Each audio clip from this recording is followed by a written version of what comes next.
ڕشنووسی پرۆژه یاسای 2016 دێتە پەرلەمان لە دوو ڕۆژی داهاتوودا فراکسیۆنە کوردەکان چۆن لەو ڕشنووسە ئەڕوانن وەوا چاوەڕوانەکرێت وتوێژێکی زۆر لەگەڵ خۆیان بێنێ ئێوە لەو بارەیەوە کۆمنتان. سڵاو لە جەنابەت و لە تەواوی بینەرانی خۆشەویستی کەناڵەکەتان ئێمە هیوادارین بتوانین ئێمە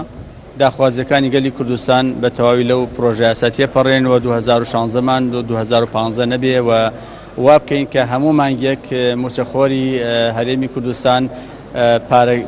ڕاتبەکەی بخاتە گیرفانی و بتوانێت ژیان و ژێواری خۆی باتە سەر. بەڵام بەداخەوە ئەوەی کە ئێمە ڕخنەیەکمان هەیە ئەبوو لە مانگی شەشەوە وەفدی هەرێمی کوردستان و شاندی هەرێمی کوردستان باتاتە بەغدا و داخوازیەکانی و پێداویستەکانی هەرێمی کوردستان چی تەشغیلی و ڕەواتبیە و چی ژێرخانی ئابووری و ئیستیسماری و بەرهێنان بێ بخراتە ناو ئەو داخوازیانە و پێش ئەوەی پرۆژە یاسای بودجە خۆی طبیعی بۆی هاوڵاتیانش ئاگیان لەمە بێ هەموو ساڵێک لە مانگی شەشەوە ئەبێ حکوومەت وەزارەتەکان پێداویستەکانی خۆیان ئەنێرن بۆ ئەنجومەنی وەزیران. ئێمە طبیعی هەرێمی کوردستانمان هەیە ئەوە ئەوانیش لە وەزارەتەکانەوە پرۆژە یاسایەکیان بێنایە. لە مانگی شەشەوە تا مانگی هەشت ڕێکەوتنیان لەگەڵ حکوومەتی بەغدا بکرێەوە تەواوی ئەو وتوێژانە تەواو وایە دوجار ئەو پرۆژە یاسا هەرێمی کوردستان لەگەڵ پارێزگاکانی تر لەگەڵ وەزارەتەکان لەگەڵ ئەنجومەنی وەزیرانی حکوومەتی ئیتیحادی یەک ئەخرا هەمووی ئەهاتە پەرلەمان. ینی ئەبوو ئێستا ئەو پرۆژە یاسای کە هاتووەتە پەرلەمان هی هەرێمی کوردستانیشی تیا بەڵام بەداخەوە تا ئێستا نەهاتووە. ئێمە ینی نیگەرانی ئەوەین کە ئەبوو بەهاتایە بەڵام ئێستش ئێمە وەکو ئەندامانی نوێنەرانی کورد لە بەغدا و ئەندامانی پەرلەمان کورد لە بەغدا چاوەڕی ئەوەین کە لە زووترین کاتە شاندێکی کورد بێتە ئێرە و ئێمە گوێبیستی ئەو داخوازیانی لە هەرێمی کوردستان چی پێویستە بۆ بخرێتنەوە ئەم بودجە بۆیە دوجار ئێمەین لەگەڵ ئەندام پەرلەمانە عەرەبە سونە و شیعەکانە وتوێژ ئەکەین هەتا قەناعەتیان پێ بکەین بتوانین داخوازیەکان تێپەڕێنین و دەنگی لەسەر بدرێ. کاک عادل پێش تۆ ئەردەلان نورەدین وەرگرت ئەندامی فراکسیۆنی پارتی دیموکراتی کوردستان ئاماژەی بۆ کرد کە وەفدەی کە دێتە بەغدا ڕاستەوخۆ کاریگەری لەسەر ئەدای یاخود لایەنە سیاسە کوردیەکانە بێت لە پەرلەمانی عێراق. تۆ پێت وایە ئەو وەفدە بێت بۆچوونی ئێوە یەکلای ئەکاتەوە سەبارەت بە پرۆژە یاسای بودجەی ساڵی 2016 یاخود ئەوە تەنها بۆچوونی فراکسیۆنی پارتی دیموکراتی؟ خۆی بۆ ئەوە ڕاستکەمەوە ئێمە هیچ بۆچوونمان نییە چونکە ئێمە تا ئێستا نازانین پرۆژە ئەو پرۆژە چییە کە هەرێمی کوردستان پێویستێتی و ئێنتە بەغدا چونکە ئێمە لایەنی جێبەجێکار نین. ئێمە لایەنی ینی تەشریعین. هەرێمی کوردستان حکوومەتی هەرێمی کوردستانە ئەزانێ 2016 هەرێمی کوردستان چی پێویستە چەند فەرمانبەری هەیە چەندێ موچێ ئەوێ چەندێ ینی وە بەرهێنانی ئەوێ چەند ژێرخانی ئابووری ئەوێ نە پەرلەمانی ئێمە هەوتا نە پەرلەمانی کوردستانیشە ئەبێ ئێمە وەکو ئەندامانی پەرلەمان کۆبوونەوە بکەین لەگەڵ ئەو شاندەی کە دێ و قسەمان هەبێ لەسەر خاڵەکان و دوجار ئەوە ئێمەین نەک شاندی کوردی و نەک سەرۆکاتی هەرێمی کوردستانیش وەنە وەزیرەکانی هەرێمی کوردستانیش ناو پەرلەمانی عێراقەوە ئێمەین داکۆکی لەواکەین. جا ئەگەر ئێمە ئاگادار نەبین و ئێمە نەزانین پرۆژەکە چییە لەسەر چی ئێمە هەماهەنگ بین لەبەر ئەوە من ئەڵێم ئێمە ئەبێ پرۆژەکە ببینین و دوجار لەگەڵ ینی ڕەفیقەکانی ترمانە لە پەرلەمانی عێراق وتوێژکەین و تێپەڕێنین. عادل چاوەڕوان نەکرێت ئەو وەفدە فراوان بیان خۆ سەرجەم لایەنە سیاسیەکان لەخۆ بگرێ لە کاتێکدا گۆڕان ئاماژە بۆ دەکات کە ئەو وەفدەی کە دێتە بەغدا هیچ شەرعێتێکی نییە لای ئەوان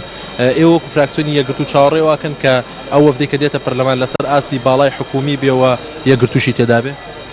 خۆتە بەی ساڵانی ڕابردوو ئەو وەفدانی کە هاتوون جاری وا بۆ وەفدێکی سیاسی هاتووە هەر بۆ بودجەش بووە بەڵام سەرەکی لە یەک مکەون هاتووە لێک حیزب هاتووە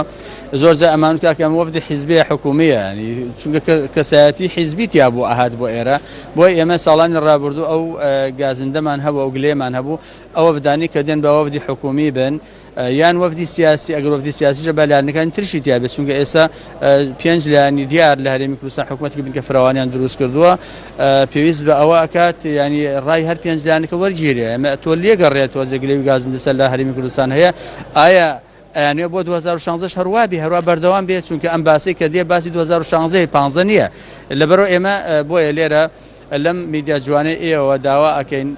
لە 29 سێش ئێمە پۆستێکمان کرد ئەو کاتە پرۆژەیەکمان پێشکەش کردمان بۆ ئەوەی پێشەوە پەنجەی خۆیان بگەزین شێوی دروست نەبێ ئاژاوە دروست نەبێ ینی لایەنە کوردستانەکان ناکۆکیەکانی خۆیان بەلا بخەن چونکە ئێمە کێشەی گەورەترمان بەتایبەتر ئەو کێشانی کە هی بینی هەرێم و بەغدای من داواکارم ئەو کێشانی کە لەناو خوار ڕوئەدەن کاریگەری لەسەر ئەمە نەبێ بۆیە ئەو شان دەدێت ئێرە من هیوادارم ئەگەر جانبی سیاسیش بێ هەر پێنج لایەنەکەی تیابێ بۆ ئەوەی ئەو بڕیارە ئەو دەستکەوتانی پێ ئەگەین دەستکەوتی هەموو لایەنێک بێ و هەموو کەسێ بچێتە ژێر باری ئەو ئەنجامێکە لێ ئەکەوێتەوە. کاک عادل لە ئێستادا نەک تەنها کورد لایەنی شیعە و سونیش ڕخنیان لەسەر پرۆژە یاسای بودجەی ساڵی 2016 بە شێوەیەکی گشتی بۆچوونی شیعە تۆ لەگەڵ ئەندامەکانیانە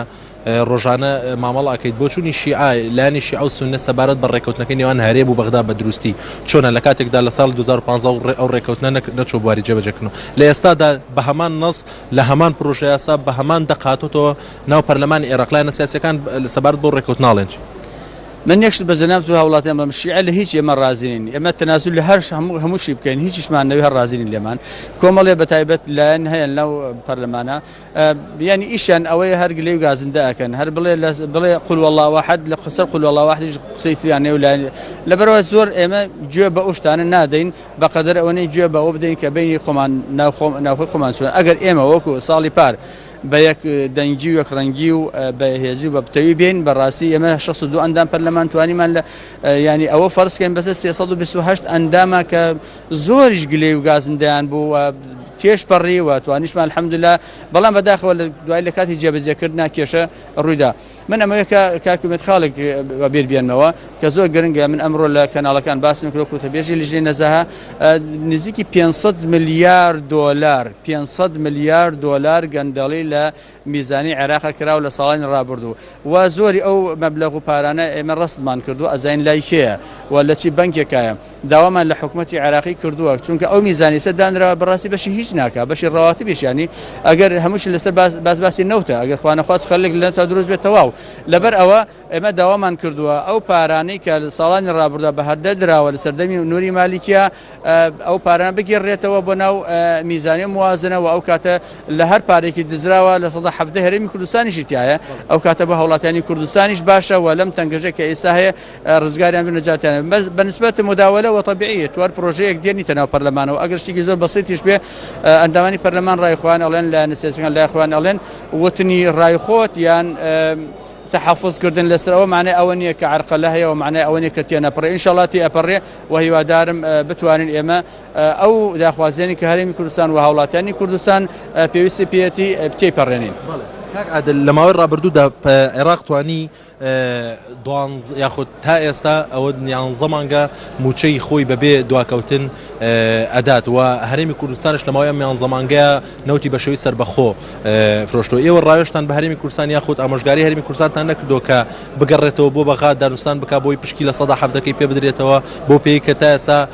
نەوتی بە سەربەخۆی فرۆشتە و نەیتوانیوە بودجەی هاوڵاتیانی هەرێم دابین بکات.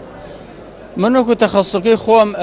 لە بەرنامەکانی ترە باسم کردو داواکارم شەفافیەت لە هەرێمی کوردستانە هەبێ و داواکارم لیژنەی نەزاهی پەرلەمانی کوردستان فعال و ئەکتیڤ بێ و داواکارم دەستەی نەزاهی هەرێمی کوردستان ئەکتیڤ بێت چونکە بە تەکید و بە دڵنیایی و هەر لە سەرۆکی هەرێمەوە سەرۆکی ئەنجومەنی وەزیرانەوە پەرلەمانەوە لایەنە سیاسیەکانەوە دنیا ئەزانی هەمووی احترام بەوە کە گەندەڵی هەیە گەندەڵیش گەندە هەر بەوە کافی نییە کە گەندەڵی کاکە گەندەڵی فەرموو چەند وەزیرت گرت چەند بەڕێوەبەری گشتیت گرت چەند وەکیل وەزیرت گرت کێ دادت دادگا ئەمە گەندەڵیە کافی نییە. ئێستا ئێمە لە لیژنەی نەزاها لە ماوە جەنابەت ئاگاداری ئەوە دوو لیستمان دەرکرد نزیکی 600 وەزیر و وەکیل وەزیر و بەڕێوەبەری گشتی و فەمافەوق تایە لە هەرێمی کوردستان تا چی لیستێکە لەبەرەوە ئەو بەڵێ ئەو نەوتانی کە ڕۆشتن چی بە تەنکەر بێ لە 2009 ئەڕواوە چی بە وەری بێەوە ساڵێک ئەڕوا کاکە فەرموو ئەم نەوتە چەند لتر ئەچێ و بە چەند ئەفرۆشتێ و داهاتەکەی چەنە و لە چی بەنکێکایە و لە چیا سەرف کراوە لە گیرفانی کیا خۆمەی دەمە هەموو مناڵێ ئەتوانیان پرسیارانەکە وازحن شتی ئینشایی نییە تا لێمان تێک چیە چەند لتر نەوتت فرۆشت ئەو خۆ عەداداتەیە بە چەندت فرۆشت چەند ئەکا لە چی بەنکێکە لە چیا سەرف کراوە نەوت ئەڕوا بە بۆری و پارەش نییە بدرێت بە وڵاتی هاوڵاتیانی هەرێمی کوردستان ئەمە طبیعی باسی فەسادە باسی گەندەڵەیە ئێمە گلەی و گازنە منوکە هاوڵاتیەکی هەرێمی کوردستان داوای شەفافیەت ئەکەم و داواکەم لە دەستگا پەیوەنددارەکەم بەڵام بە تەکید نابێ هەمووی بخێنە سەر حکوومەت من وا ئەزانم ینی چۆن بڵێ گلەیەکی زۆرش لە پەرلەمان بکەین لە لیژنەکانی پەرلەمان بکەین چونکە بەلای کەمەوە تۆ ئەگەر دەساتشت نییە لیستێک دەرکە بڵێ کاکە ئەم ئەوەنە وەزیر ئەوەنە وەزارەت ئەوەنە بەڕێوەبەری گشتی ئەوەنە گەندەڵیان لەسرە تا ئێستا لیستێکمانی لە نەزاهی کوردستان و دەرچوو بێت تا هەوڵاتیان بەرچاوڕۆشن تۆزی دڵیان ئەو بخواتەوە بڵێن کاکە ئەمە پەرلەمانێکی ئەکتیڤ لیژانێکی ئەکتیڤمان هەیە بەداخەوە پەرلەمانیش تێوە گلاوە لە مەسائلە سیاسیەکان کە ئەبوو مەسەلە سیاسیەکان حیزب لایەنە سیاسیەکان زۆر خەریکی بووان پەرلەمانی عێراق ئەبین ئەکتیڤترە لە پەرلەمانی کوردستان زۆر سپاس بۆ کاک عادل زۆر سپاس بۆ تۆ سپاس بۆ زانیاریەکانت بەڵێ هاکار ئەوەی کە گوێبیستی بووی وتەی ئەندامێکی فراکسیۆنی یەکگرتوو بوو سەبارەت بە بودجەی ساڵی 2016 هەڵبەتە سەرجەم